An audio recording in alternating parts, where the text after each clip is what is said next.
Have you ever walked into your home after a long social day and felt your entire body exhale? Not because you dislike people, not because you're antisocial, but because home feels like relief. If that resonates, this isn't about laziness or having no social life, it's about psychology. Today we're exploring the inner world of people who genuinely love staying home, those who prefer quiet evenings over loud gatherings and solitude over constant stimulation. And the truth is, loving home often reveals something profound about your nervous system, personality, and emotional wiring. 1. Introversion, the science of energy. The idea of introversion was popularized by Carl Gustav Jung, who explained that some individuals are oriented toward their inner world rather than external stimulation. Introversion is not shyness, it's about energy management. Extroverts gain energy from social interaction. Introverts spend energy in social interaction. For someone who loves staying home, socializing can be enjoyable but draining. Conversations, noise, reading social cues, constant responsiveness, all of it consumes cognitive resources. Home becomes the recharge station. Solitude is not avoidance, it's restoration. 2. Sensitive nervous systems and overstimulation. Some people process stimuli more deeply. Bright lights, loud sounds, busy environments, emotional undercurrents, everything is absorbed intensely. In crowded spaces, their brains work overtime, monitoring conversations, interpreting facial expressions, filtering background noise, managing impressions.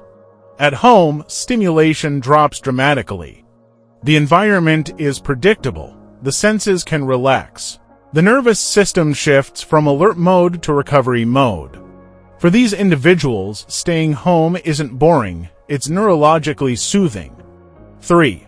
Control, predictability, and psychological safety. Humans are wired to seek control. Unpredictability raises stress hormones and increases mental load. Outside, we constantly adapt social expectations, traffic and noise, sudden plans. Performance roles. At home, you choose who enters. You control the volume, you set the pace. You decide when to engage. This sense of autonomy lowers stress and increases emotional stability. Home becomes a psychologically regulated space, a territory where you don't have to perform. 4.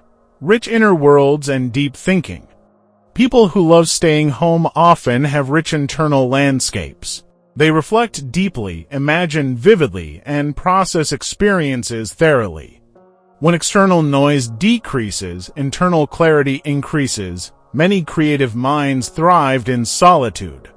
For instance, Franz Kafka produced psychologically complex works largely in isolation. Solitude allowed his mind to wander, question, and create without interruption. Quiet environments activate introspection. Introspection strengthens self-awareness. Self-awareness fuels growth. Silence, for these individuals, is full, not empty. 5. Home as an extension of identity. Environmental psychology shows that we shape our spaces to reflect who we are. The books on the shelf, the lighting, the furniture arrangement, all mirror personality. Outside, we perform roles: professional, friend, partner, family member. At home, performance drops, authenticity rises. For some, home is more than a building. It's a physical expression of identity, a place where they can exist without constant evaluation. 6. Solitude versus social anxiety. It's important to separate loving solitude from fearing people. Healthy home preference looks like enjoying alone time, maintaining meaningful relationships, being capable of social interaction when needed, feeling calm rather than afraid.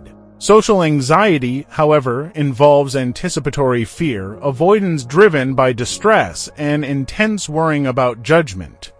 An introvert feels tired after socializing. A socially anxious person feels anxious before it begins. Choice is the key difference. Healthy solitude is chosen.